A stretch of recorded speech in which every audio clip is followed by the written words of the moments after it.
Selamat pagi anggota jemaat yang dikasihi Tuhan. Selamat datang dan selamat berbakti di GKI Peterongan. Sebelum memulai ibadah pada pagi hari ini, ada satu hal yang perlu diperhatikan.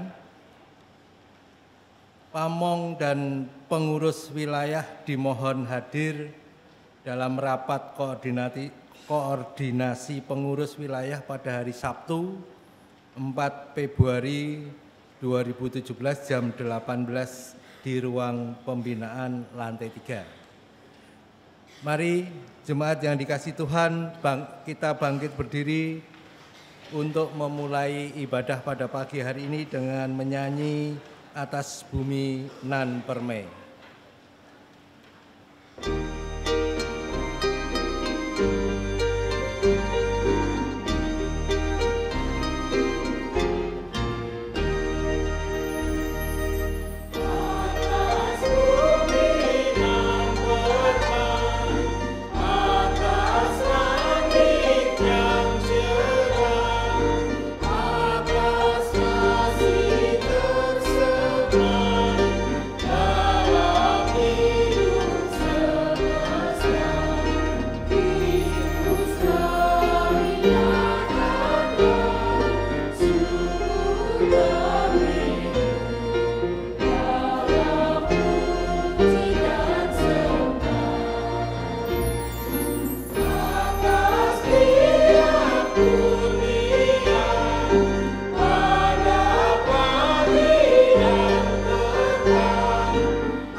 Mari bersama pagi hari ini kita berhimpun menghadap kepada Tuhan dengan satu pengakuan bahwa pertolongan kita adalah di dalam nama Tuhan yang menjadikan langit dan bumi.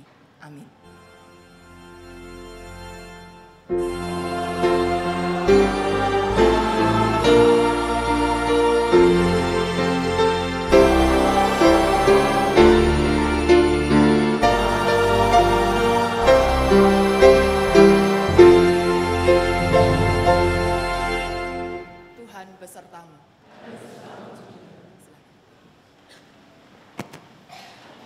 Selamat pagi Bapak Ibu Saudara yang terkasih. Dan bagi Bapak Ibu Saudara yang merayakan Tahun Baru Imlek, perkenankan saya juga mengucapkan Sinen Kuailo Jisu Sufuni. Selamat Tahun Baru, Tuhan Yesus memberkati. Ya Saudara, perlu kita ketahui bersama saja bahwa ungkapan Selamat Tahun Baru itu bukan gongsi facai. Karena gongsi facai artinya selamat bertambah kaya. Bukan Selamat Tahun Baru ya, Selamat Tahun Baru adalah Sinen Kuailo. Nah saudara, entah sengaja atau tidak, tetapi ungkapan gongsi facai inilah yang lebih banyak dikenal populer di berbagai negara di belahan bumi kita. Karena orang lebih suka untuk diungkapkan lebih bertambah kaya. Harapannya kalau yang diucapin selamat itu bertambah kaya, maka yang ngucapin selamat dapat angpau. Ya. Jadi ungkapan ini lebih populer saudara. Nah pada hari ini kita juga akan merenungkan satu tema para pemilik kebahagiaan. Satu ungkapan yang lekat sekali dengan ungkapan-ungkapan di masa tahun baru. Karena pada masa-masa perayaan tahun baru orang selalu berharap akan lebih berbahagia. Tapi kebahagiaan macam apa yang kita cari di dalam dunia? Apakah kita akan sama seperti orang-orang lainnya yang mengejar kebahagiaan dalam arti materi, kesehatan, keluarga, dan apapun yang bisa kita lihat? Atau sebetulnya kita mencari kebahagiaan yang lain yang ingin Tuhan ajarkan kepada kita. Saudara, di dalam Mazmur 119 ayat 2 dan 3, firman Tuhan mengatakan, berbahagialah orang-orang yang memegang peringatan-peringatannya, yang mencari Dia dengan segenap hati, yang juga tidak melakukan kejahatan, tetapi yang hidup menurut jalan-jalan yang ditunjukkannya. Berdasarkan Mazmur 119 ini kita tahu bahwa orang-orang yang berbahagia adalah orang yang setia mengikut Tuhan dan melakukan segala perintahnya. Nah, mari saudara kita datang tunduk di hadapan Tuhan untuk merenungkan, adakah selama ini cara kita untuk mendapatkan kebahagiaan, konsep-konsep kebahagiaan kita ini tepat seperti yang dikehendaki oleh Tuhan, atau kita masih menjadi serupa dengan dunia ini, mencari kebahagiaan bahkan dengan menghalalkan segala macam cara. Mari kita tunduk di dalam doa.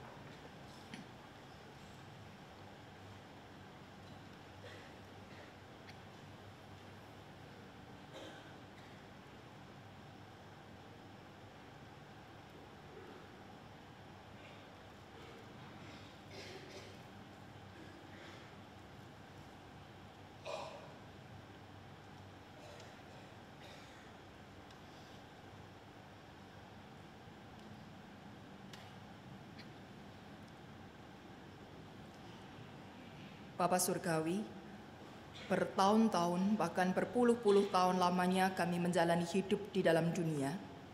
Seringkali kami masih merasa sebagai orang yang kurang berbahagia, karena kami belum memiliki hal-hal tertentu yang kami impikan, yang kami anggap sebagai kebutuhan dasar dalam kehidupan kami. Betapa seringnya kami merasa susah dan berbeban berat, seolah kami menjalani hidup ini sendiri dan harus berjuang dengan cara kami sendiri. Dan ketika akhirnya kami gagal, maka kami menjadi kecewa dan tidak bahagia. Padahal Engkau telah mengajarkan kepada kami jalan kebahagiaan yang tidak sama dengan dunia ini. Namun ketimbang kami serius untuk menggumuli ajaran Tuhan, kami justru lebih mudah terpikat dengan ajaran-ajaran dunia ini, berlaku sebagaimana kebanyakan orang berlaku. Karena kalau tidak, kami akan ketinggalan. Sementara banyak orang mengejar kekayaan, bekerja mati-matian, bahkan tega untuk melakukan tindakan-tindakan kejahatan demi meraih apa yang dianggapnya membahagiakannya. Masakan kami hanya bekerja dengan sepuasnya dan mencari hasil yang secukupnya. Bukankah kami tidak akan bisa menjadi lebih daripada orang lain? Tidakkah kami akan bisa menjadi lebih berharga dan dipandang lebih oleh orang lain kalau kami hanya biasa-biasa saja dan selalu merasa cukup dengan apa yang ada? Tuhan, ampunilah kami kalau cara berpikir kami masih sama dengan dunia ini. Padahal Engkau telah menebus kami, menyucikan kami, dan memberi kami kesempatan untuk berpikir dari sudut pandang Allah, menjadi serupa dengan Kristus Yesus, teladan yang sudah Engkau berikan dalam hidupmu di dalam dunia, yang tidak mencari kepuasan diri sendiri, melainkan mengerjakan kehendak Allah dan membawa kebaikan bagi manusia. Ampunilah kami ya Bapa, dan tolong supaya kami tidak terus hidup dengan cara yang sama. Biarlah kami diberi kemampuan untuk berjuang, menjalani kehidupan yang baru, kehidupan sebagai orang-orang yang sudah dipulihkan dari dosa-dosanya, kehidupan sebagai orang-orang yang diberi anugerah oleh Tuhan Yesus Kristus. Sertai kami Bapa di sepanjang ibadah ini, agar kami juga sungguh-sungguh memusatkan perhatian kami untuk beribadah, berbakti, menyembah kepada Tuhan, sehingga kami tidak disibukkan dengan kegiatan-kegiatan kami sendiri, seperti bicara, bercerita dengan orang di sekitar kami, memainkan gadget, dan memikirkan hal-hal yang lain. Kiranya kami sungguh dimampukan Bapa untuk sujud di hadapan Tuhan, membangun relasi yang intim dengan Engkau, sehingga kami semakin mengerti dan dapat mengoreksi kesalahan-kesalahan yang kami perbuat, dan kami semakin mengerti hal-hal baik yang mestinya kami kerjakan. Inilah penyesalan dosa kami ya Bapa, yang kami naikkan di dalam nama Tuhan Yesus Kristus. Amin.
Terimalah berita anugerah yang disampaikan oleh Tuhan kepada kita melalui firman-Nya Mazmur 32 ayat 1 dan 2. Berbahagialah orang yang diampuni pelanggarannya, yang dosanya ditutupi. Berbahagialah manusia yang kesalahannya tidak diperhitungkan Tuhan dan yang tidak berjiwa penipu. Amin. Saudaraku, di dalam Kristus engkau telah diampuni. Salam damai.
Mari saudara, kita akan persiapkan hati untuk mendengar firman Tuhan. Mari kita berdoa. Berkatilah kami Bapa di dalam membaca dan mendengarkan firman, supaya kami mendapatkan pelajaran berharga dari apa yang Engkau beritakan kepada kami. Sekaligus kami juga mendapatkan penghiburan, manakala kami merasa beban berat sedang menindih kehidupan kami. Biarlah Roh-Mu yang kudus berkuasa penuh atas hati dan pikiran kami, sehingga kami tidak memikirkan hal-hal yang lain, melainkan kami hanya bersepakat, bersehati untuk mendengar firman Tuhan. Biarlah sapaan Tuhan yang begitu lembut dapat kami dengarkan dengan serius dan menjadi penuntun ketika kami menjalani hidup di dalam dunia ini hari demi hari. Berkati setiap kami yang merasa lemah ya Tuhan, supaya Engkau sendiri yang pemimpin dan menolong, supaya firman Tuhan ini menjadi nyata hidup dalam kehidupan kami. Terima kasih Bapa untuk segala berkat dan kasih karunia-Mu. Di dalam nama Tuhan Yesus Kristus kami berdoa. Amin.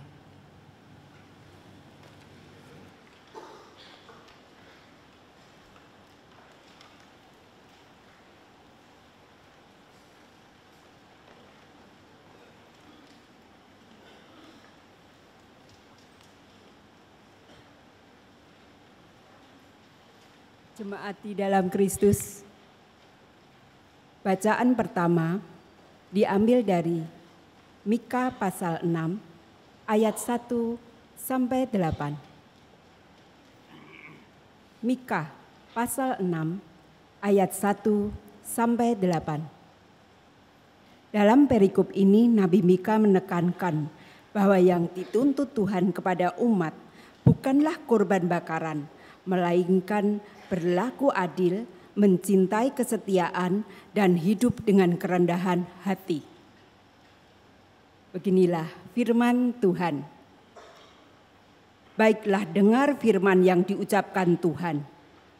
Bangkitkanlah, lancarkanlah pengaduan di depan gunung-gunung, dan biarlah bukit-bukit mendengar suaramu. Dengarlah, hai gunung-gunung, pengaduan Tuhan, dan pasanglah telinga, hai dasar-dasar bumi, sebab Tuhan mempunyai pengaduan terhadap umat-Nya, dan Ia berperkara dengan Israel. Umatku, apakah yang telah kulakukan kepadamu? Dengan apakah engkau telah kulelahkan? Jawablah aku. Sebab aku telah menuntun engkau keluar dari tanah Mesir, dan telah membebaskan engkau dari rumah perbudakan, dan telah mengutus Musa dan Harun dan Miriam sebagai penganjurmu. Umatku, baiklah ingat apa yang dirancangkan oleh Balak Raja Moab, dan apa yang dijawab kepadanya oleh Bileam bin Beor, dan apa yang telah terjadi dari Sitim sampai ke Gilgal, supaya engkau mengakui perbuatan keadilan dari Tuhan. Dengan apakah aku akan pergi menghadap Tuhan dan tunduk menyembah kepada Allah yang di tempat tinggi? Akan pergikah aku menghadap Dia dengan korban bakaran, dengan anak lembu berumur setahun? Berkenankah Tuhan kepada ribuan domba jantan, kepada puluhan ribu curahan minyak? Akan kupersembahkankah anak sulungku karena pelanggaranku dan buah kandunganku karena dosaku sendiri? Hai manusia, telah diberitahukan kepadamu apa yang baik. Dan apakah yang dituntut Tuhan daripadamu selain berlaku adil, mencintai kesetiaan, dan hidup dengan rendah hati di hadapan Allahmu? Demikianlah firman Tuhan.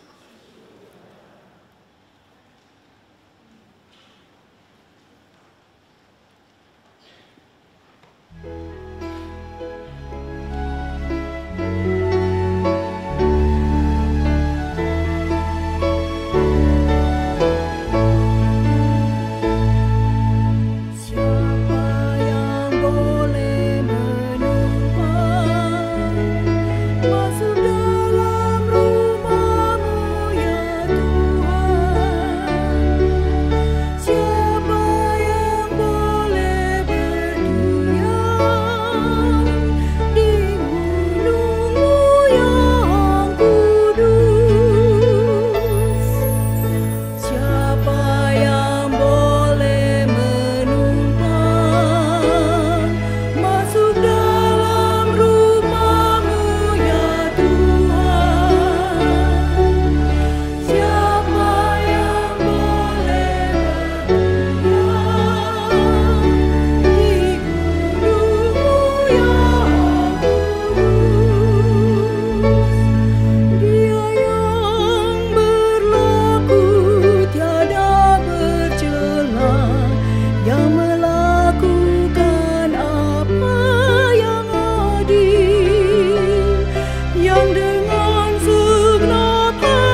Bacaan kedua diambil dari 1 Korintus pasal 1 ayat 18 sampai 31.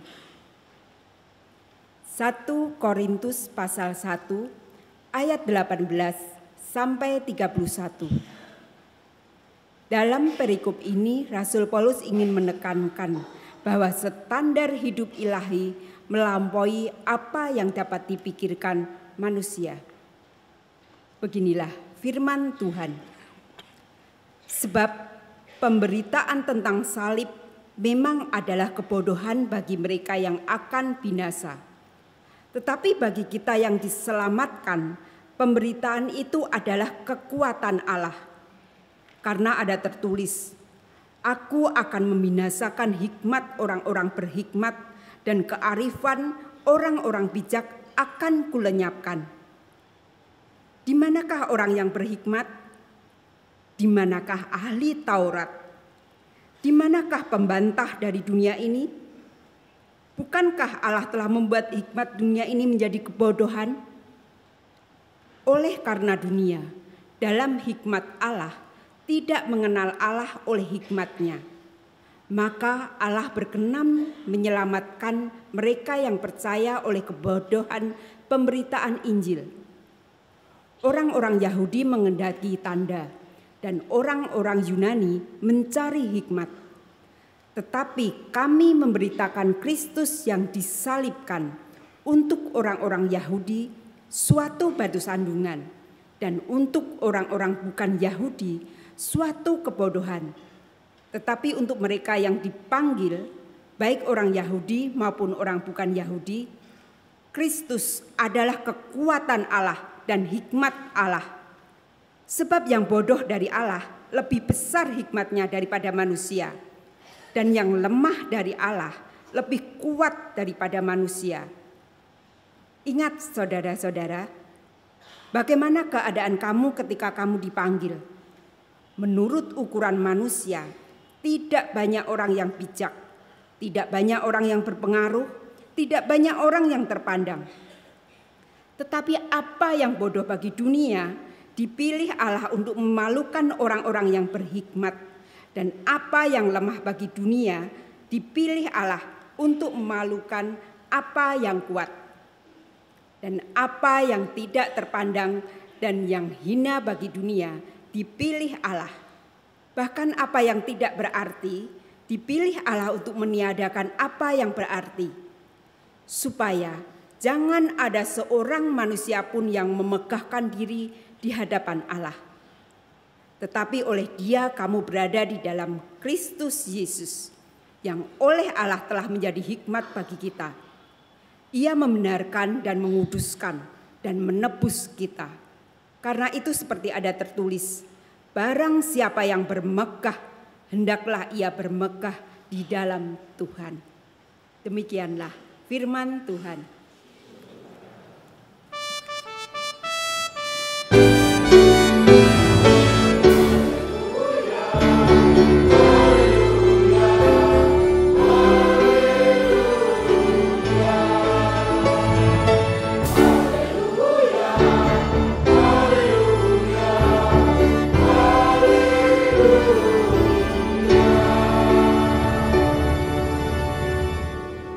Saudara, dengarkanlah Injil Tuhan kita Yesus Kristus menurut Matius pasal 5 ayat 1 sampai 12. Ketika Yesus melihat orang banyak itu, naiklah ia ke atas bukit, dan setelah ia duduk datanglah murid-muridnya kepadanya. Maka Yesus pun mulai berbicara dan mengajar mereka, katanya, "Berbahagialah orang yang miskin di hadapan Allah, karena merekalah yang mempunyai kerajaan surga. Berbahagialah orang yang berduka cita, karena mereka akan dihibur. Berbahagialah orang yang lemah lembut, karena mereka akan memiliki bumi. Berbahagialah orang yang lapar dan haus akan kebenaran, karena mereka akan dipuaskan. Berbahagialah orang yang murah hatinya, karena mereka akan beroleh kemurahan. Berbahagialah orang yang suci hatinya, karena mereka akan melihat Allah. Berbahagialah orang yang membawa damai, karena mereka akan disebut anak-anak Allah. Berbahagialah orang yang dianiaya oleh sebab kebenaran, karena merekalah yang mempunyai kerajaan surga. Berbahagialah kamu jika karena aku, kamu dicela dan dianiaya, dan kepadamu difitnahkan segala yang jahat. Bersukacita dan bergembiralah, karena upahmu besar di surga, sebab demikian juga telah dianiaya nabi-nabi yang sebelum kamu. Amin. Inilah Injil Tuhan kita, Yesus Kristus. Silakan.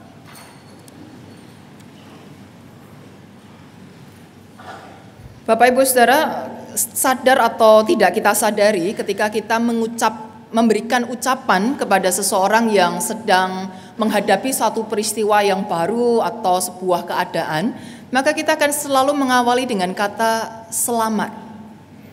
Selamat pagi, selamat malam, selamat ulang tahun, selamat menempuh hidup baru, selamat atas kelahiran putranya, selamat menempati tempat tinggal baru, dan selamat tahun baru.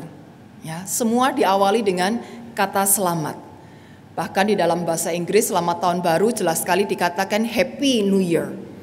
Saudara, selamat itu berarti sebuah harapan bahwa ketika seseorang itu menjalani satu tahapan yang baru, maka dia akan jalani dengan kondisi selamat, kondisi yang bahagia, kondisi yang baik. Selamat ulang tahun, berarti di usianya yang baru ini kiranya hidupnya tetap selamat, hal-hal baik yang dia terima di dalam usianya yang baru ini. Selamat menempati rumah baru, jadi supaya di tempat yang baru ini dia tinggal di situ dengan kondisi yang selamat. Jangan sampai ada huru-hara di sana, jangan sampai ada kesulitan-kesulitan di sana. Jadi ungkapan selamat, saudara, berarti kita ini semua saling mengharapkan kondisi yang lebih baik ketika kita menjalani sesuatu yang dianggap baru. Orang takut, orang tidak suka untuk menghadapi kesusahan, maka selalu dipakailah ungkapan selamat. Semoga selamat.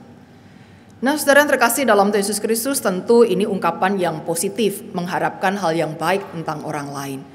Tetapi saudara, kadangkala secara tidak sadar ketika kita mengucapkan selamat, itu berarti ada satu kondisi di sebelum kata selamat itu, kondisi yang kurang baik.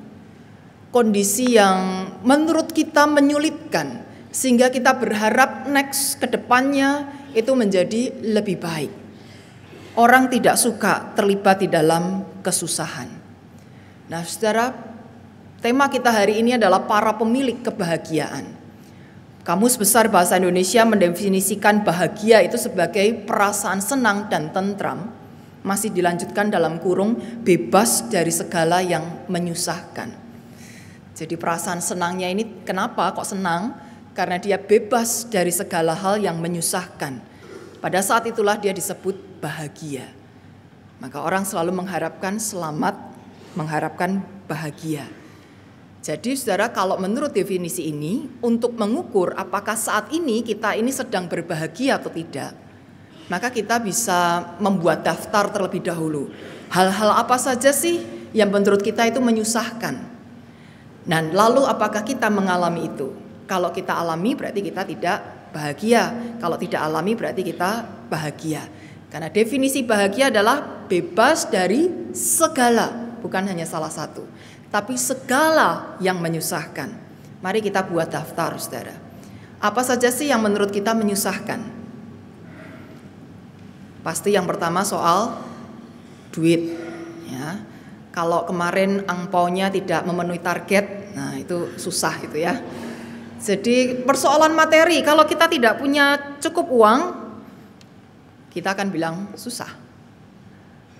Sakit penyakit, apakah menyusahkan, saudara? Kekurangan secara fisik, apakah menyusahkan? Jomblo, menyusahkan enggak? Atau bahkan tidak punya keluarga sama sekali. Dari lahir enggak pernah lihat orang tuanya siapa, sanak familinya di mana saja enggak tahu. Menyusahkan enggak hidup sebatang kara? Tapi yang berumah tangga, menyusahkan enggak hidup berumah tangga? Ketika pasangan tidak seperti yang diharapkan, anak-anak tidak seperti yang diharapkan, mertua apalagi menakutkan, apakah kondisi-kondisi itu menyulitkan kita? Kehilangan orang-orang terkasih, kehilangan materi dan sebagainya, rekan-rekan, teman-teman, orang-orang sekitar kita yang begitu menjengkelkan, yang selalu berbeda pendapat dengan kita, apakah mereka semua menyusahkan kita? Belum lagi perlakuan-perlakuan yang sengaja diperlakukan kepada kita dengan tidak baik, kesengajaan-kesengajaan untuk berbuat jahat, tidak menghargai kita. Apakah itu menyusahkan, saudara? Hambatan dalam pekerjaan, bencana alam, dan seterusnya, kita bisa perpanjang daftar itu. Pertanyaannya, apakah hal-hal itu membuat kita susah? Dan apakah kita pernah mengalaminya? Dan pertanyaan selanjutnya, adakah di antara kita yang 100% tidak pernah mengalami hal tersebut? Ada yang mau angkat tangan dan nanti saya akan undang untuk bersaksi. Bagaimana resepnya untuk tidak mengalami hal-hal tersebut? Salah satunya saja. Apakah ada orang yang 100% terhindar dari segala daftar yang saya sampaikan tadi? Artinya, saudara, kita semua tidak bahagia, ya? Atau kalau dalam bahasa yang lebih optimis, kadang bahagia, kadang tidak. Bukankah hidup seperti roda, ya? Kadang di atas, kadang di bawah, kadang bahagia, kadang tidak. Kalau satu kesulitan sudah hilang, wah saya bahagia. Kesulitan lain datang lagi, aduh saya tidak bahagia. Apakah memang kita hidup tidak bahagia? Nah, saudara, definisi inilah yang menjadi persoalan. Ketika banyak orang mengonsepkan bahwa bahagia adalah lepas dari segala macam kesulitan, maka tidak ada satu orang pun yang merasa bahagia di dalam hidupnya di dunia ini. Selalu saja merasa kesulitan, selalu saja merasa berbeban berat. Satu kesulitan diupayakan untuk diselesaikan, datang lagi kesulitan yang lain. Belum lagi selesai sudah numpuk-numpuk yang lain. Kapan saya bahagianya? Berbagai upaya dilakukan untuk mencari kebahagiaan, mengusir kesusahan, tapi nyatanya kondisi yang ideal dengan sebutan bahagia itu tidak juga bisa kita dapatkan. Nah, apakah lalu kita harus lelah mengejar kebahagiaan? Apakah kita harus menyerah dengan keadaan ya nasib kalau memang kita tidak bisa bahagia? Saudara, apa yang Tuhan katakan tentang berbahagia? Dalam khotbahnya di Bukit Matius pasal 5, di situ ada 9 ucapan bahagia. Semua diawali dengan kata yang sama, berbahagialah. Dan dalam teks Yunani disebutkan kata makarios. Berbahagia dipakai kata makarios. Makarios itu berarti kebahagiaan ilahi atau sukacita ilahi. Nah, dalam versi bahasa Inggris lebih jelas, saudara, disebutkan blessed. Blessed they are, dan seterusnya. Diberkatilah siapa yang melakukan ini dan itu. Saudara, bahagia di sini bukan sebuah pencarian, tetapi bahagia adalah sebuah anugerah, berkat ilahi. Kebahagiaan yang sejati, kebahagiaan yang ilahi itu berasal dari Allah. Sebuah anugerah, sebuah blessing yang diberikan dengan cuma-cuma kepada kita. Karena sesungguhnya tidak ada satu manusia pun yang bisa mengupayakan kebahagiaan. Ketika seseorang memikirkan bahwa ketiadaan uang atau jumlah yang sangat sedikit itu membuatnya susah, tidak bahagia, maka dia bekerja sangat keras supaya punya banyak uang.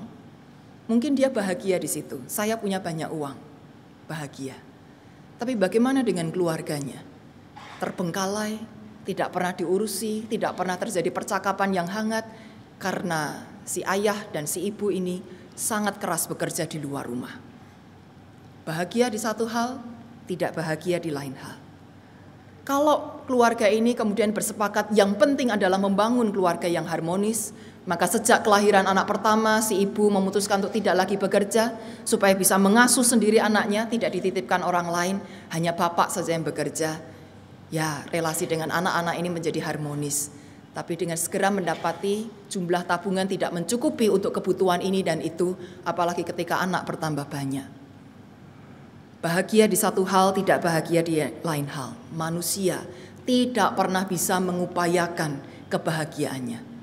Oleh karena itu, saudara, Tuhan berinisiatif untuk memberikan kebahagiaan itu kepada kita. Tuhan tidak membiarkan kita terus bekerja keras untuk mencari kebahagiaan yang sia-sia. Tapi Tuhan berikan itu secara cuma-cuma kepada kita. Nah, kapan kebahagiaan sejati itu diberikan oleh Tuhan? Di dalam berita anugerah, saudara, Mazmur pasal 32 tadi dikatakan, berbahagialah orang yang diampuni pelanggarannya, yang dosanya ditutupi. Berbahagialah manusia yang kesalahannya tidak diperhitungkan Tuhan dan yang tidak berjiwa penipu. Ya. Dipakai kata yang sama dalam versi bahasa Inggris, blessed. Berbahagialah, diberkatilah orang yang diampuni pelanggarannya, yang dosanya ditutupi dan seterusnya. Kebahagiaan pertama kali, kebahagiaan yang sejati diberikan oleh Tuhan ketika dosa kita diampuni. Ketika pelanggaran-pelanggaran kita tidak lagi diungkit-ungkit oleh Tuhan dan dimintai pertanggungjawabannya supaya kita ganti rugi atas pelanggaran-pelanggaran tersebut. Ketika hidup kita ditebus oleh Tuhan, pada saat itulah kita berbahagia. Pada saat itulah anugerah Tuhan tercurah atas kita. Kok bisa? Saudara, dosa itu adalah kesusahan terbesar dalam kehidupan manusia. Karena akibat dosa adalah maut, berarti keterpisahan kita dari Allah. Bagaimana bisa manusia menjalani hidup tanpa Allah? Mau kerja sekeras apapun, kalau Allah tidak membuka pintu rezekinya, tidak akan berkat itu datang. Mau bahagia dengan keluarga model apapun, saudara, selalu saja ada masalah, selalu saja ada gesekan. Bagaimana bisa kita berjalan sendiri? Kita ini butuh Tuhan. Nah, kalau kenyataannya kita terpisah dari Allah, bukankah ini celaka yang paling besar dalam kehidupan kita? Inilah pokok persoalan kenapa manusia tidak bisa bahagia.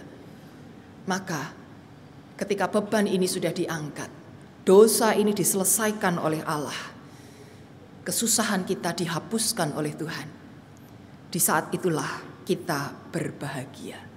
Makarios, karena kita sudah mendapat bahagia. Kita bukan lagi para pencari kebahagiaan, tapi kita adalah pemilik kebahagiaan. Kita tidak pernah bisa mencari kebahagiaan, karena itu hanya membuat kita frustasi, sia-sia. Tapi kita adalah pemilik kebahagiaan, karena kebahagiaan itu dianugerahkan kepada kita. Nah, Bapak Ibu Saudara, kalau kita telah menerima anugerah kebahagiaan itu, apa dampaknya dalam kehidupan kita? Tentu akan ada sikap, akan ada satu perbedaan yang besar antara kehidupan orang yang masih mencari kebahagiaan dengan orang yang sudah memiliki kebahagiaan. Perbedaannya adalah pada orientasi hidupnya. Orang-orang yang masih mencari kebahagiaan, saudara, maka orientasi hidupnya adalah pada apa yang ada di dalam dunia ini, apa yang bisa dilihat dan dirasakan secara jasmani. Mereka yang berjuang untuk mencari materi, mereka yang berjuang mencari hidup ke rumah tangga yang bahagia, mereka yang berjuang mencari kesembuhan, mereka yang berjuang mencari jalan keluar terhadap segala persoalan hidupnya, akan terus mencarinya dengan ngoyo, capek, beban yang berat. Tetapi para pemilik kebahagiaan tidak lagi mencari semuanya itu karena dia sudah bahagia. Tapi bukan berarti lalu dia hidup santai-santai, sudah tidak ada target, tidak usah ngapa-ngapain. Tidak, saudara.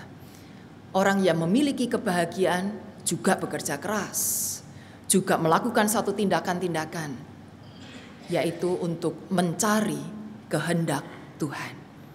Orientasi hidupnya berubah dari mencari apa yang ada di dalam dunia, berubah pada mencari kehendak Allah. Kalau memang hidupku sudah sedemikian diberkati, kalau aku memang sudah ditebus, sudah dianugerahkan sesuatu yang paling berharga, lalu apa yang mesti saya kerjakan? Apa ya yang Tuhan maui untuk saya lakukan? Saya masih tetap harus kerja, pasti. Orang yang tidak bekerja, janganlah ia makan, kata firman Tuhan. Tapi bagaimana ya cara saya bekerja? Bagaimana saya menyelesaikan persoalan-persoalan yang ada di dalam pekerjaan itu? Cari kehendak Tuhan. Oleh karena itu, saudara, orang-orang yang orientasinya sudah berubah, maka sikap hidupnya pun dengan segera akan berubah. Sikap hidup dalam membangun relasi dengan Tuhan dan dalam sesama. Bukan berarti orang-orang yang sudah memiliki bahagia ini lalu tidak ada masalah sama sekali loh ya. Orang yang sudah memiliki kebahagiaan sejati, dia masih bisa mengalami kesulitan ekonomi. Dia masih bisa mengalami kesulitan rumah tangga. Dia masih bisa menghadapi kesulitan dalam pelayanannya dan sebagainya. Dan dia tetap harus berusaha untuk menyelesaikannya. Tapi saudara, bukan lagi menyelesaikan dengan memikirkan ini sebagai beban yang berat, lalu terus berupaya dengan sedih hati, dengan berat hati, tetapi melainkan berupaya dengan tunduk di hadapan Allah. Berupaya menyelesaikan dengan keyakinan yang teguh, Tuhan pasti menolongku. Tuhanku Tuhan yang kaya, Tuhanku Tuhan yang hebat, yang pasti akan menolongku. Oleh karena itu saudara, ditunjukkan dalam sikap Matius 5 ayat 3. Berbahagialah orang yang miskin di hadapan Allah, karena merekalah yang mempunyai kerajaan surga. Berbahagialah orang yang miskin di hadapan Allah. Ini bukan miskin secara materi saudara, tapi dalam teks aslinya disebutkan miskin di dalam roh. Poor in the spirit. Miskin di dalam roh. Artinya saudara, manusia yang merasa dirinya tidak berdaya. Saya tidak bisa melakukan apapun seorang diri. Saya ini orang yang rendah. Saya ini tidak bisa apa-apa. Bahkan saya tidak punya apa-apa. Semuanya dari Tuhan. Jadi kalau saat ini masih ada hal yang dirasa mengganggu, menyulitkan, kurang, ya saya datangnya kepada Tuhan. Saya tunduk di hadapan Tuhan, saya menyembah Tuhan, saya memohon belas kasihan Tuhan. Karena saya tidak bisa sendiri, miskin di dalam roh, merasa tidak berdaya, merasa hancur, dan lalu bergantung kepada Tuhan. Sikap hidup yang berbeda. Orang dunia ini berusaha untuk menyelesaikan persoalannya. Tapi ketika tidak juga kunjung selesai, dia bisa menghalalkan segala macam cara kan. Kalau sudah kerja keras, duit tidak juga datang, nyuri, korupsi, bohong, tidak jujur, dan sebagainya. Ketika anak-anak tidak tumbuh seperti yang dikehendaki, dia akan menjadi marah, dia akan mengeluarkan kata-kata yang kasar, cap-cap stempel-stempel yang negatif terhadap anaknya. Segala macam cara dihalalkan supaya ia mendapatkan apa yang dia mau atau menyelesaikan persoalannya. Tapi orang-orang yang memiliki kebahagiaan sejati akan menyelesaikan masalah itu dengan cara Tuhan, karena dia sudah mencari dan mendapatkan kehendak Allah. Bagian yang lain, saudara, soal tunduk kepada Allah. Berbahagialah orang yang berduka cita, karena mereka akan dihibur. Duka cita ini bukan karena kehilangan orang yang disayangi, tetapi berduka cita karena kesalahan, karena dosa. Ketika seseorang ini menyadari saya berdosa, saya kalau sudah melakukan kesalahan ini, melanggar perintah Tuhan, dia sadar saya salah dan saya menyesal atas kesalahan itu. Maka dengan segera dia minta ampun kepada Tuhan. Maka Tuhan menghiburnya, dosanya diampuni. Berbahagialah orang yang lemah lembut, berarti orang yang rendah hati. Berbahagialah orang yang lapar dan haus akan kebenaran. Orang yang tunduk kepada Tuhan, kebenaran yang dipegang bukan kebenaran yang subjektif. Menurut saya atau menurut orang lain, orang yang saya takuti, orang yang bayar saya, orang yang baik kepada saya, dan sebagainya. Tapi kebenaran yang kita pegang adalah kebenaran versinya Tuhan. Lapar dan haus, selalu membutuhkan dan selalu mencari apa yang benar menurut Tuhan. Supaya saya tidak terjebak pada kebenaran subjektif yang merugikan orang lain. Dan berbahagialah orang yang dianiaya oleh sebab kebenaran. Berbahagialah kamu jika karena aku kamu dicela dan dianiaya. Orang-orang yang bersedia dianiaya dan dicela karena Kristus Yesus. Mau tetap setia mengikut Tuhan apapun kondisi yang dialaminya. Sikap hidupnya berubah, saudara, tunduk kepada Allah.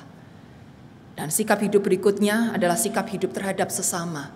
Tidak lagi egois mau menang-menangan, tetapi sikap hidupnya justru membawa kebaikan bagi sesama. Ditunjukkan melalui kalimat berbahagialah orang yang murah hatinya. Murah hati berarti bersedia untuk berbagi. Orang yang sudah bahagia, memiliki kebahagiaan sejati, saudara, bahagianya penuh. Dia tidak lagi perlu merasa takut kekurangan. Dia tidak perlu lagi takut akan menjadi repot.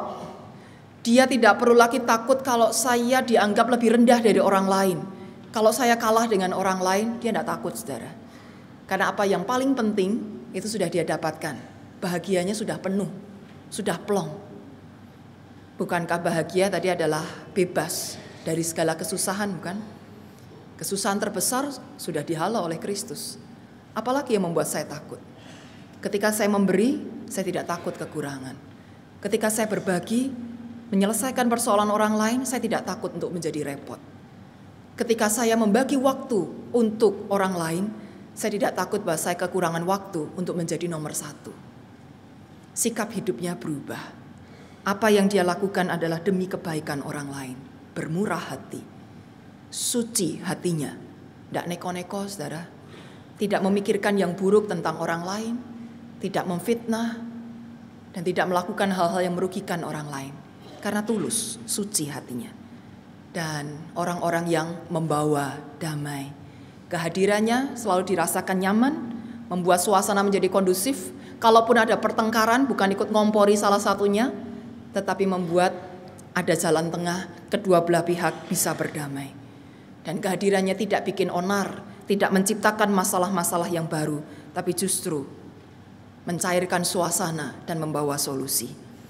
Nah, Bapak Ibu saudara yang terkasih dalam Tuhan Yesus Kristus, terhadap orang-orang yang sikap hidupnya berubah inilah Yesus katakan berbahagialah, semakin diberkati, dapat bonus.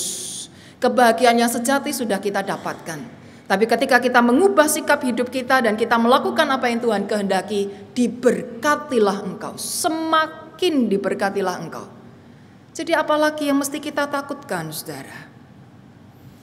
Oleh karena itu, saudara, pemaknaan dari ucapan bahagia yang disampaikan oleh Yesus ini merupakan kalimat penghiburan kepada orang-orang yang datang berbondong-bondong ikut Yesus dan mendengarkan pengajarannya itu, saudara. Yang ikut berbondong-bondong untuk datang kepada Yesus itu adalah orang-orang yang buruk keadaannya. Anda bisa baca itu di Matius 4 ayat 23 sampai 25. Orang banyak itu datang. Siapa yang datang? Bukan orang-orang kaya, bukan orang-orang terpandang, bukan orang yang merasa hidupnya sudah serba lengkap dan dengan itu dia bisa menindas orang lain. Tetapi yang datang adalah orang-orang yang sakit, orang yang miskin, orang yang lapar, orang yang tidak tahu bagaimana tujuan hidupnya, orang yang serba kesulitan, saudara. Karena kondisi yang berkembang pada waktu itu, mereka merasa saya tidak mungkin bisa bahagia. Kalau pejabat itu pasti bahagia, kedudukannya sudah tinggi. Pemuka agama yang itu pasti bahagia, oh dia saleh sekali, saya tidak bisa saleh. Dia selalu beri persembahan perpuluhan, saya apa yang bisa saya persembahkan, makan aja kurang. Kapan saya bisa berbahagia? Dan mereka menjadi orang-orang yang pesimis, saudara. Maka mereka ikut Yesus dengan harapan akan ada kebaikan-kebaikan yang akan mereka terima. Dapat makan, disembuhkan, mendapatkan keuntungan-keuntungan, kelimpahan dan sebagainya. Yesus tahu apa yang mereka cari. Oleh karena itu, saudara, Yesus mengucapkan kalimat-kalimat penghiburan ini. Engkau bisa berbahagia. Sekalipun engkau tidak punya banyak uang, sekalipun engkau sakit keras, sekalipun engkau disingkirkan oleh teman-temanmu, engkau berbahagia. Karena aku memberikannya kepadamu. Karena aku datang untuk menebusmu. Dosamu diampuni, maka engkau menjadi berbahagia. Dalam nyanyian syukur kita tadi dikatakan Yesus telah datang, sukacita itu penuh. Kenapa sih Yesus datang dan ada sukacita? Karena Yesus melepaskan rantai-rantai dosa, belenggu-belenggu dosa yang membuat manusia sesak dan sulit untuk bahagia. Yesus mengucapkan kalimat bahagia ini untuk menghibur orang-orang yang mengalami kekurangan dan merasa hidupnya tidak akan pernah berbahagia. Kalau hari ini kita merasakan hal yang sama dengan orang-orang yang datang pada Yesus pada saat itu, berbahagialah, saudara. Anda tidak perlu lagi repot-repot cari kebahagiaan di luar sana. Anda tidak perlu lagi ngoyo, saudara, untuk mengupayakan segala macam hal. Tapi kerjakan semuanya itu dengan ringan. Karena engkau pemilik-pemilik kebahagiaan. Dan makna yang kedua, saudara, kalimat-kalimat bahagia ini juga sekaligus menjadi teguran. Teguran bagi para penguasa saat itu. Baik penguasa pemerintahan maupun pemuka-pemuka agama. Supaya mereka segera bertobat. Mereka hanya bisa menindas sesamanya, mereka hanya bisa menghakimi sesamanya, tapi mereka tidak berbuat apa-apa untuk orang lain. Kaya-kaya sendiri, senang-senang sendiri. Nah, terhadap orang-orang ini Yesus peringatkan untuk bertobat. Karena kebahagiaan yang mereka anggap sebagai bahagia itu bahagia yang semu. Suatu saat bisa hilang. Temukan kebahagiaan yang sejati, yaitu ketika orang-orang ini percaya kepada Yesus. Bertobat, dosa-dosanya diampuni dan menjalankan kehidupan yang baru. Jangan lagi mencari kebahagiaan ala dunia yang membuat mereka akhirnya menjadi bersikap amoral, menindas sesamanya sendiri. Teguran yang sama saudara diberikan pada saat zaman Nabi Mika, perjanjian lama. Ketika orang Israel saling berbuat jahat terhadap sesamanya, disitulah Tuhan menyampaikan pengaduannya kepada umat. Kenapa engkau berbuat demikian? Bukankah aku ini telah menjadi Allahmu yang menuntun engkau keluar dari tanah Mesir, membebaskan engkau dari perbudakan, yang telah memberkati engkau dengan luar biasa. Kenapa sekarang hidupmu begitu buruk? Siapa yang boleh datang menghadap kepada Tuhan? Apakah mereka yang membawa banyak persembahan dan dengan itu merasa sebagai orang yang paling saleh? Tidak. Tapi Tuhan katakan yang boleh datang menghadapku adalah orang-orang yang berlaku adil, yang mencintai kesetiaan, dan yang bersikap rendah hati di hadapan Tuhan. Tuhan menegur para pembesar pada saat itu yang berbuat onar, yang mendatangkan penderitaan bagi rakyat, supaya mereka mencari, menemukan kebahagiaan yang sejati. Dan yang ketiga, saudara, kalimat bahagia ini sekaligus menjadi tuntunan bagi kita. Apapun kondisi yang kita alami, saudara, suka ataupun duka, tetaplah memiliki sikap hati yang murni. Jangan biarkan kita ini terpengaruh oleh keadaan, tapi kita yang harus mengendalikan keadaan. Wah, kalau lagi dapat rezeki, senang-senang, bangga, sombong. Tapi begitu mengalami masalah, langsung mengkeret, ya, sedih berhari-hari, meratapi nasib, seolah jadi orang paling menderita. Kalau ada orang baik pada kita, wah kita baiknya banget sama dia. Tapi begitu ada yang jahat sedikit, wah uring-uringan, marah, ya, diperbesar masalahnya. Seolah kita mau menunjukkan dia ini orang yang begitu jahatnya kepada kita dan kita ini korban. Jangan terpengaruh keadaan, saudara. Kita yang harus kendalikan keadaan itu. Karena kita orang yang bahagia, orang yang sudah lengkap hidupnya. Penghiburan, teguran, dan tuntunan. Dan saya akan akhiri khotbah ini, saudara, dengan menceritakan salah satu babak kehidupan dari orang tua saya. Saya sudah pernah cerita bahwa papa saya adalah orang yang pernah berhasil dalam hidupnya, tapi yang pun kemudian juga pernah gagal.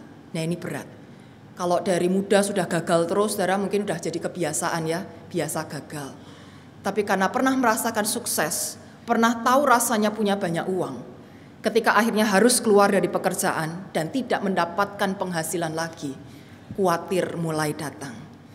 Ketika kemudian mencoba mencari usaha yang baru, karena waktu itu usia 50 tahun kehilangan pekerjaan, tidak mungkin ngelamar kerja di usia segitu, saudara, siapa yang mau terima? Mau tidak mau harus mengupayakan usaha baru.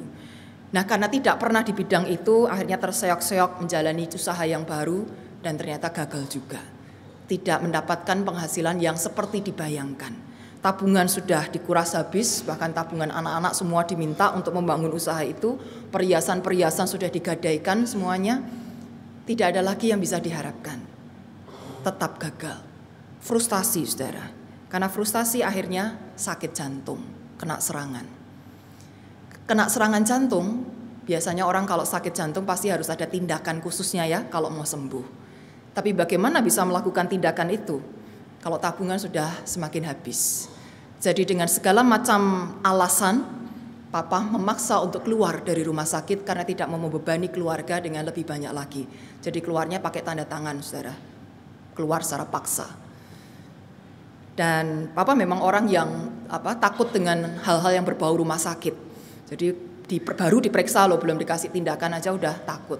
Dengan alasan itu dia memaksa keluar. Padahal alasan yang lebih besar adalah tidak punya cukup uang untuk berobat. Tetapi saudara, justru pada saat itulah kami bersyukur. Karena itu mengubah segala cara pandang papa. Yang tadinya merasa frustasi karena tidak punya duit, saudara. Lalu kemudian menjadi orang yang merasa paling berbahagia. Anda usah diobati dari sakit jantung, tapi tetap bisa beraktivitas. Sekalipun terbatas pasti, jantungnya tetap bermasalah. Tapi hidup, saudara, diberi kesempatan kedua oleh Tuhan untuk memperbaiki kehidupannya, untuk mengubah segala cara pandangnya. Waktu muda, papa orang yang rajin pelayanan. Tapi setelah bekerja, dia fokus pada pekerjaan itu, mengabdi kepada Pak Bos, sampai meninggalkan pelayanannya.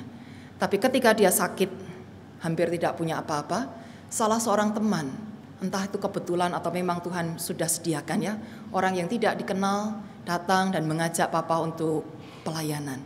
Melayani orang-orang yang kekurangan, melayani orang-orang yang tidak mampu.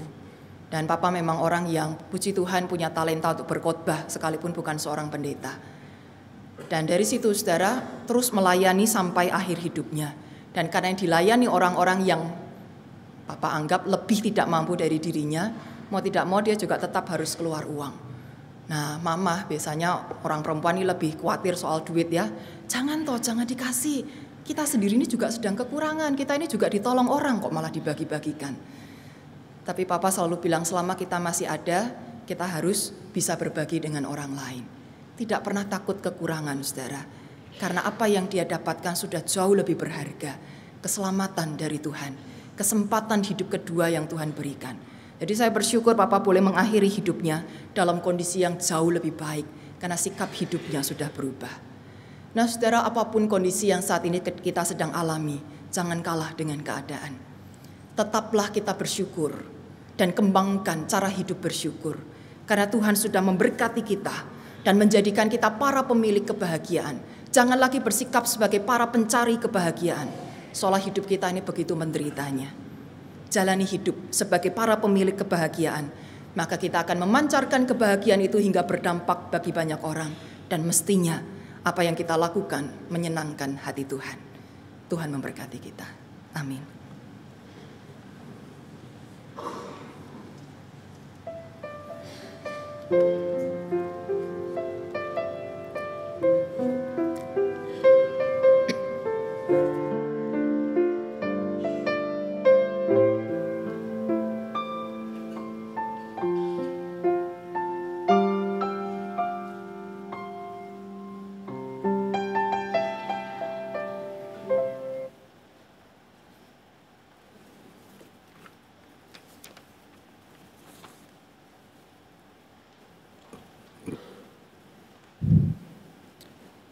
Minggu depan tanggal 5 Februari kita akan merayakan perjamuan kudus.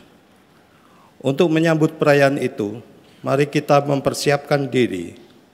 Kita tundukkan diri sejenak dan memeriksa diri masing-masing.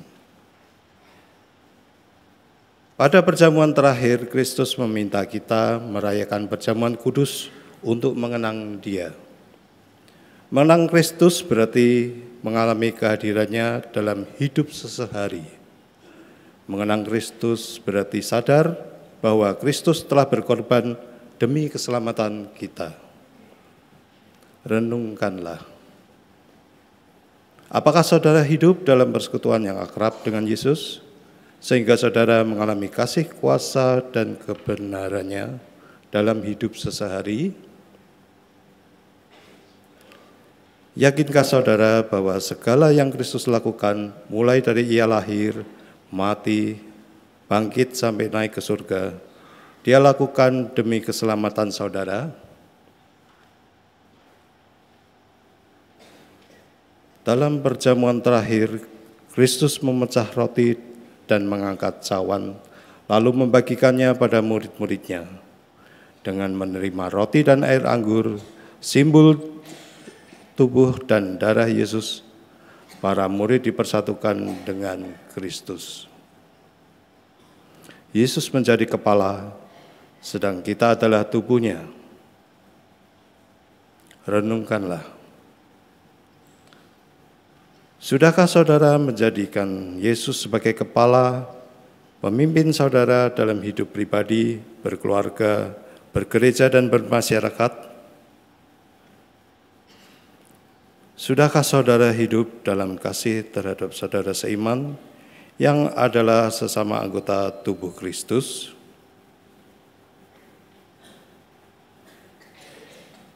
Dengan makan roti dan minum air anggur, kita dipersatukan dalam kematian dan kebangkitan Kristus.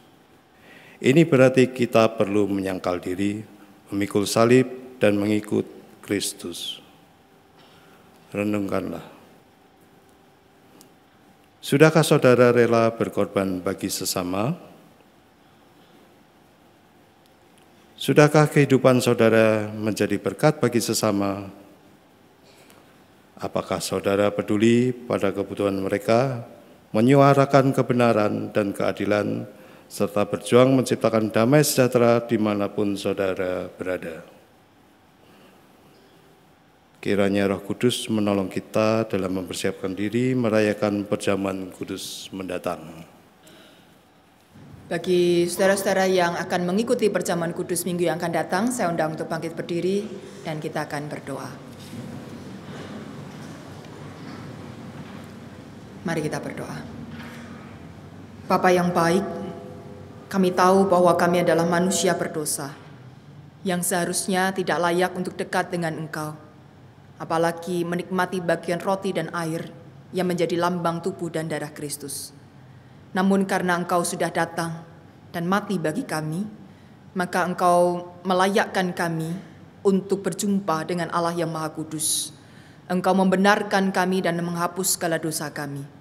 Sehingga Engkau sendirilah yang justru mengundang kami untuk boleh makan dan minum bersama dengan Engkau, sebagaimana yang Engkau lakukan terhadap para murid.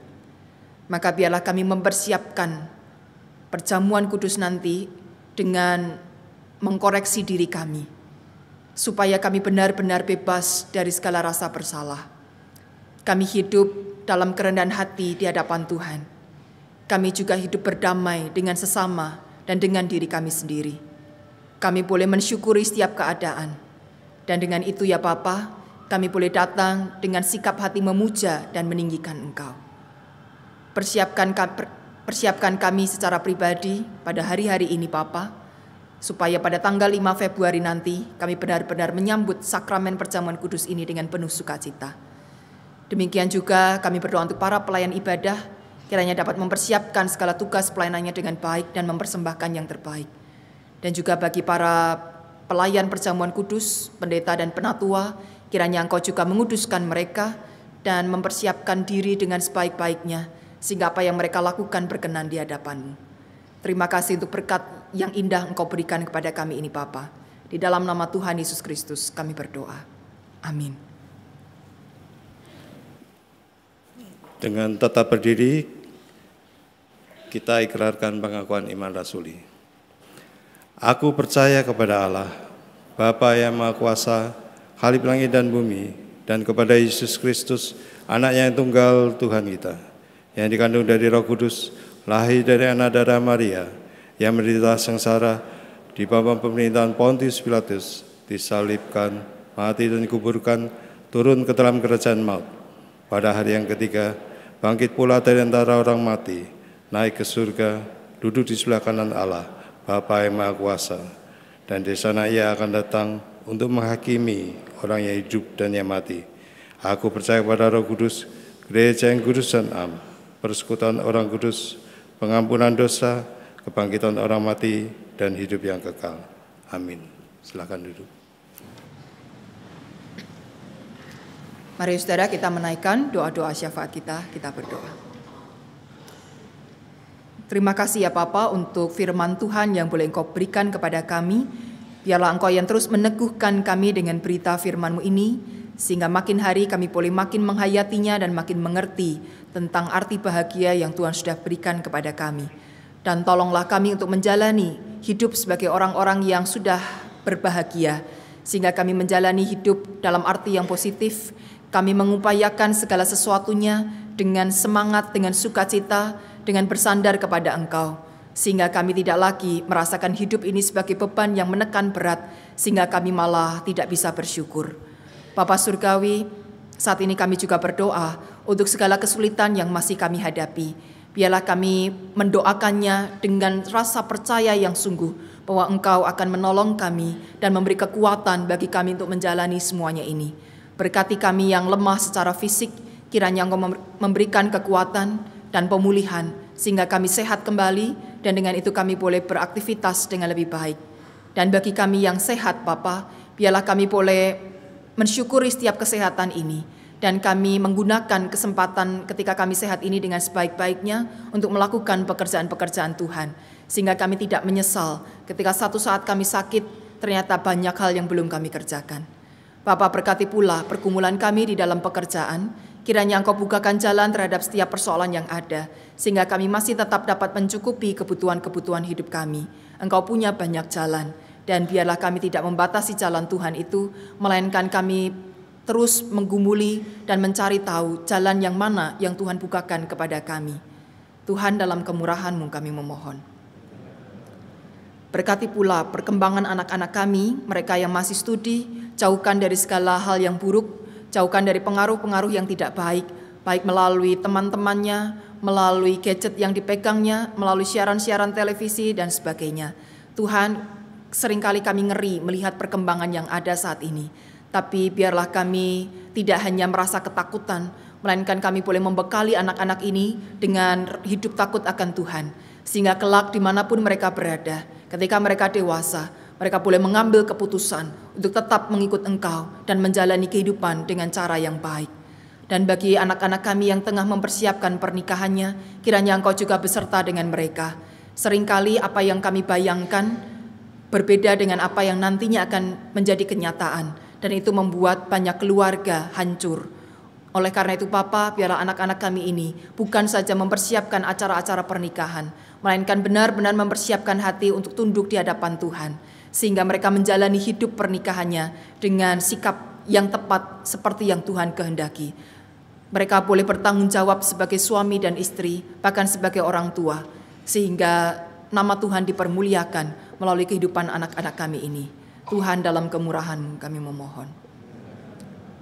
Kami juga berdoa ya Bapa untuk bangsa dan negara kami. Kami mohon berkat dan anugerah-Mu terhadap kehidupan pemerintahan pada saat ini. Kiranya Engkau memberkati Bapak Presiden Joko Widodo, Bapak Yusuf Kalla, dan juga segenap jajaran menteri, staf, DPR, MPR, dan setiap orang yang bertanggung jawab di dalam lembaga-lembaga peradilan, dan mereka yang punya wewenang untuk memutuskan segala perkara. Tuhan, biarlah Engkau memberikan karunia hikmat kepada mereka dan rasa takut akan Tuhan, sehingga mereka takut untuk berbuat salah, mereka takut untuk berbuat jahat, mereka takut untuk menyengsarakan rakyat, tapi mereka boleh bekerja mengabdi pada Tuhan, mengabdi pada negara, sehingga mereka bisa melakukan yang terbaik dan apa yang mereka perbuat mendatangkan kesejahteraan bagi banyak orang. Tuhan, kami juga berdoa bagi rakyat Indonesia, kiranya kami boleh melakukan juga peran kami sebagai rakyat, sebagai warga negara dengan baik, tidak hanya menuntut hak, tetapi juga melakukan kewajiban-kewajiban kami dengan bersuka hati, bukannya malah menjadikan beban yang berat atau berusaha untuk menghindarinya dan merasa kami tidak perlu melakukan. Tuhan, dalam kemurahan-Mu kami memohon. Dan juga berkatilah pertumbuhan gereja Tuhan di seluruh muka bumi, terkhusus di Indonesia. Bagi mereka yang masih saja menghadapi hambatan-hambatan dari orang-orang yang tidak suka mendengar nama-Mu, kiranya Tuhan memberi kepada mereka kekuatan untuk berjuang, tapi juga sekaligus kelemah lembutan dalam perjuangan tersebut, sehingga mereka tidak berjuang dengan cara dunia, melainkan dengan cara Allah. Dan Tuhan yang akan memberikan kelegaan pada mereka, memberikan yang terbaik, sehingga mereka bisa beribadah dengan layak, mereka boleh bersuka cita memuji Engkau, dan dalam segala perkara mereka melakukannya bersama dengan Tuhan. Tuhan, dalam kemurahan-Mu kami memohon. Inilah seluruh doa permohonan kami yang kami naikkan di dalam satu nama Tuhan Yesus Kristus yang mengajar kami berdoa.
Sebagai ungkapan rasa syukur kita atas kemurahan Tuhan, mari kita berikan persembahan kepadanya.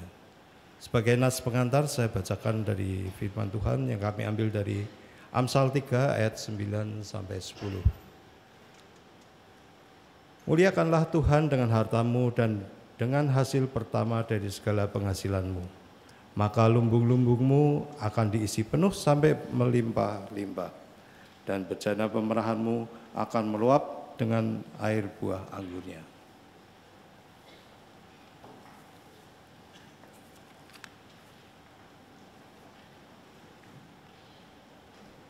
Mari kita berdoa. Kami kembali menghadap padamu Tuhan.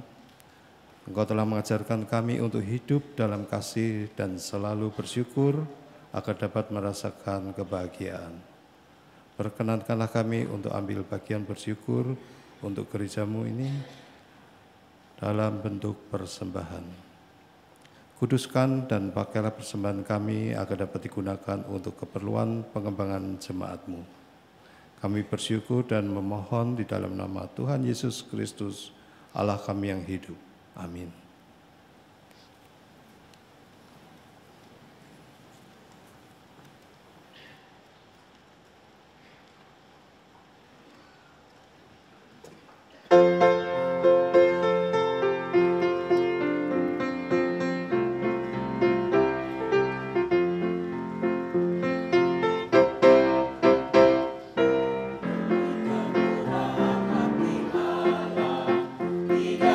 Yesus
Saudara, jalanilah kehidupan ini sebagai para pemilik kebahagiaan dengan menjalankan ibadah yang sejati. Ibadah yang bukan hanya dilakukan dalam sebuah gedung dengan tata cara tertentu, tetapi ibadah yang terus kita kerjakan di sepanjang kehidupan kita setiap hari, yaitu dengan sikap hati tunduk kepada Tuhan dan menjadi berkat bagi sesama. Apalah arti ibadahmu?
Jadilah saksi Kristus, terpujilah Tuhan.